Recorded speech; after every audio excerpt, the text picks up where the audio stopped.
मानौ तपाईँ हिँडिरहनु भएको छ र मैले तपाईँलाई कसरी हिँड्ने भनेर सिकाइरहेको छु। के फाइदा भयो? के फाइदा भयो यसबाट? सिकाउनेलाई के फाइदा भयो? सिक्नेलाई के फाइदा भयो? दुवैलाई के फाइदा भएन? तपाईँ पहिलेदेखि हिँड्न जान्नुहुन्थ्यो, तपाईँलाई सिकाइरहनु पर्दैन। तर मैले भने तपाईँलाई यसरी हिँड्ने उसरी हिँड्ने, पहिलो खुट्टो चालेपछि त्यसपछि दोस्रो खुट्टो चाल्ने भनेर तपाईँलाई ट्रेनिङ दिइरहेको छु, प्रशिक्षण दिइरहेको छु। यो बुद्धिमत्तापूर्ण होइन नि? यो के हो? यो समयको बर्बादी हो, यो समयको अपव्यय हो, अरू केही पनि होइन। किनभने हिँड्न तपाईँलाई पहिल्यैदेखि राम्रोसँग आउँछ, तपाईँ त्यसमा दक्ष हुनुहुन्छ। अब त्यो कुराको शिक्षा तपाईँलाई किन दिइरहनु पर्यो? त्यो कुरा किन तपाईँलाई सिकाइरहनु पर्यो? यो त समयको बर्बादी हो नि। त यदि मैले तपाईँलाई कसरी आकाशमा उड्ने भनेर सिकाउँछु भने त्यसबाट चाहिँ तपाईँलाई फाइदा भएको हो कि होइन? यो चाहिँ फाइदाजनक छ। किन भन्दा यो तपाईँले सिक्नु नै भएको छैन, यो तपाईँलाई आउँदैन। त्यसै गरी संसारमा आज भइरहेको यही छ। संसारमा भइरहेको के छ कि संसारमा जति पनि शिक्षा छ र जति पनि आधुनिक सभ्यता छ, यसले मनुष्यलाई के सिकाइरहेको छ? यसले मनुष्यलाई कसरी खाने, कसरी मैथुन गर्ने, कसरी कम्पिटिसन गर्ने र कसरी सुत्ने, यो सिकाइरहेको छ। यो बाहेक अर्को केही पनि सिकाइरहेको छैन। यदि यो बाहेक अरू केही सिकाइरहेको छ भने तपाईँहरूले भन्नु होला केही सिकाइरहेको छ आधुनिक शिक्षा र सभ्यताले? केही पनि सिकाएको छैन। यति कुरा बिहान उठेदेखि बेलुकासम्म कसरी खाने, हाउ टु इट, कसरी सुत्ने, हाउ टु स्लिप, कसरी सेक्स गर्ने, मैथुन कसरी गर्ने र कसरी कम्पिटिसन गर्ने, यो कुरा मात्र सिकाइरहेको छ।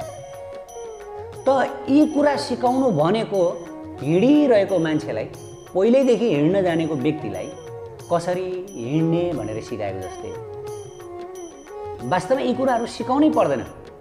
मनुष्यलाई कसरी खाने भनेर सिकाउनै पर्दैन। मनुष्यलाई कसरी मैथुन गर्ने भनेर सिकाउनै पर्दैन। मनुष्यलाई कसरी कम्पिटिसन गर्ने, झैझगडा गर्ने भनेर सिकाउनै पर्दैन। कसरी सुत्ने भनेर सिकाउनै पर्दैन। तर आज हरेक एडुकेसन, हरेक गतिविधि मनुष्यलाई यिनै कुरा सिकाउनको लागि लक्षित छन्। आधुनिक जे पनि भनौँ न, सबै कुरा। एउटा बालक जब माताको गर्भबाट जन्मन्छ त उसले गर्भबाटै यी चारवटा कुरा सिकेर आउँछ। जन्मिने बित्तिकै उसले माताको स्तन खोज्छ, हो कि होइन? यसको मतलब भगवानले उसलाई गर्भैदेखि यो कुरा सिकाएर पठाइसक्नु भएको छ कि तिमीले कसरी खाने भनेर। त्यसैले त उसले माताको स्तन खोज्छ र स्तनपान गर्छ। अनि त्यसपछि टन्न स्तनपान गर्छ अनि ऊ सुत्छ। सुत्ने कुरा पनि उसले गर्भबाटै सिकेर आइसकेको छ।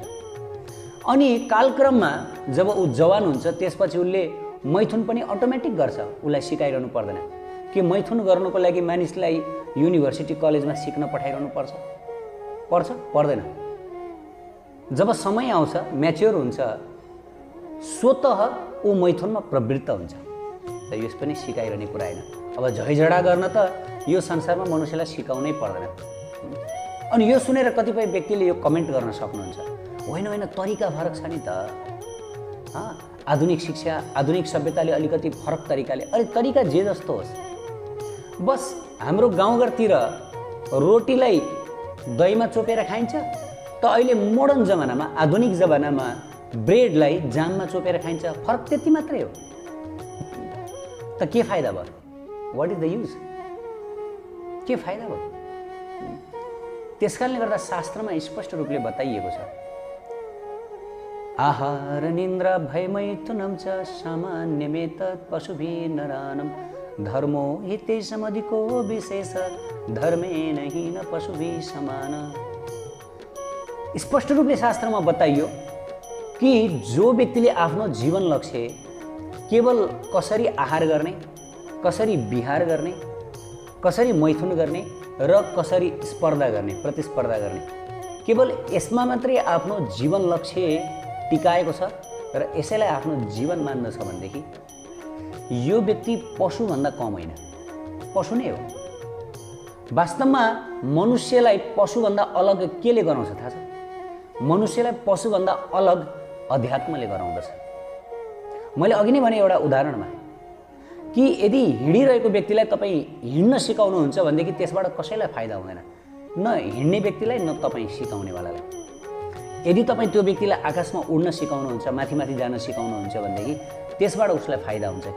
किनकि त्यो कुरा उसले जन्मजात सिकेर आएको छैन। बाँकी कुरा त उसले सबै कुरा सिकेको छ। पढ्दै नपढेको व्यक्तिले पनि खान्छ, हामी समाजमा देख्न सक्दछौँ। जो व्यक्तिले एक अक्षर पनि पढेनन् उनीहरू भोगभोग त छैन, उनीहरू पनि खाइरहेछन् मिठो पिठो जे जस्तो हुन्छ आफ्नो मेहनत गरेर। कि नपढेको मान्छेहरू चाहिँ भोगभोगी हिँडिरहेको हामीले देखेका छौँ? छैनौँ नि, खाइरहेछन् उनीहरूले पनि, बाँचिरहेछन्, उनीहरूको पनि घरबार छ, उनीहरू पनि खुसी भएर हिँडिरहेका छन्।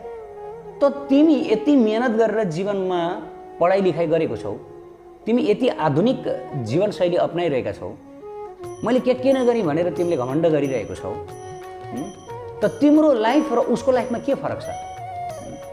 खाने काम त भइरहेको छ, मैथुन गर्ने काम त भइरहेको छ, सुत्ने काम भइरहेको छ, कम्पिटिसन गर्ने काम भइरहेको छ। शास्त्रमा त्यही भएर क्लियर बताइएको छ।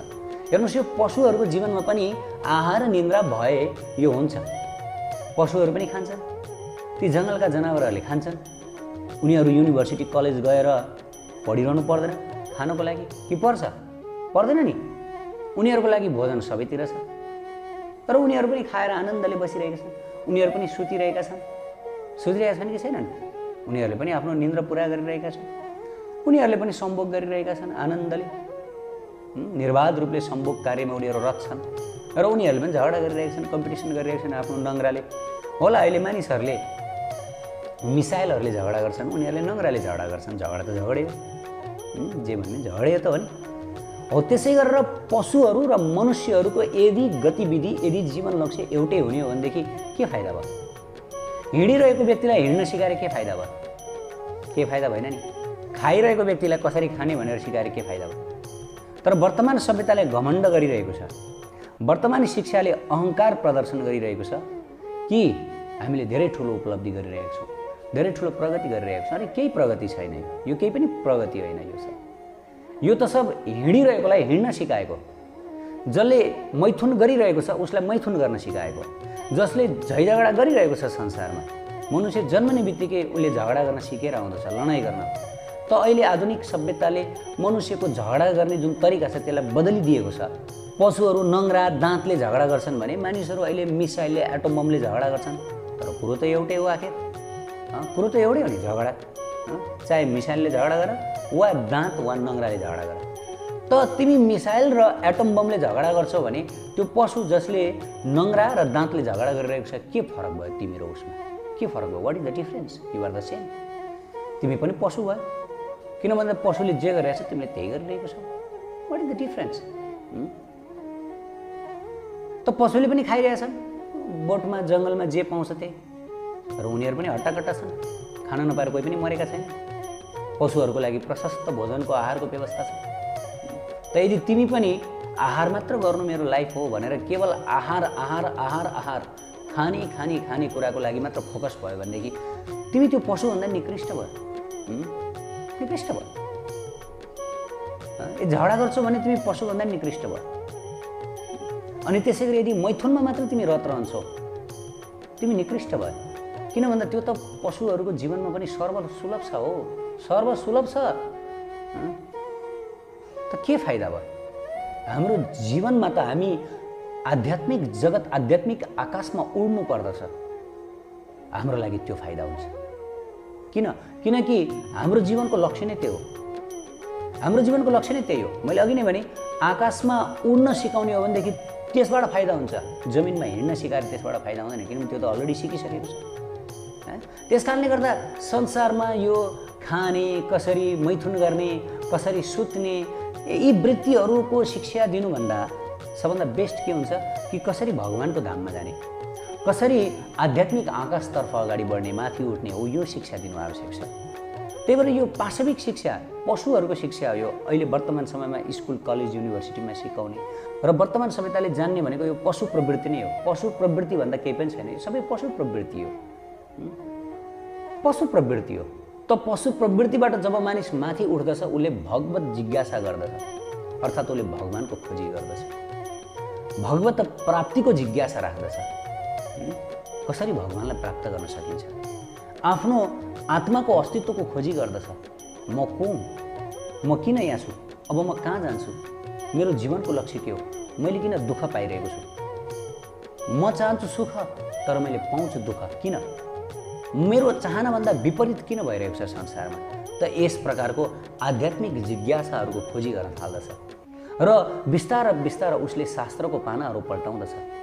शास्त्रमा भगवद् गीता, श्रीमद् भागवतम, उज्ज्वल नीलमणि, राधा रस सुधानिधि यी दिव्य ग्रन्थहरूको पाना पल्टाउन थाल्दछ र यहाँबाट उसले दिव्य जगतको जानकारी प्राप्त गर्दछ र बिस्तार बिस्तार अब उसले भक्तहरूको सङ्ग गर्दछ, आध्यात्मिक जगतका व्यक्तिहरूसँग सङ्ग गर्दछ।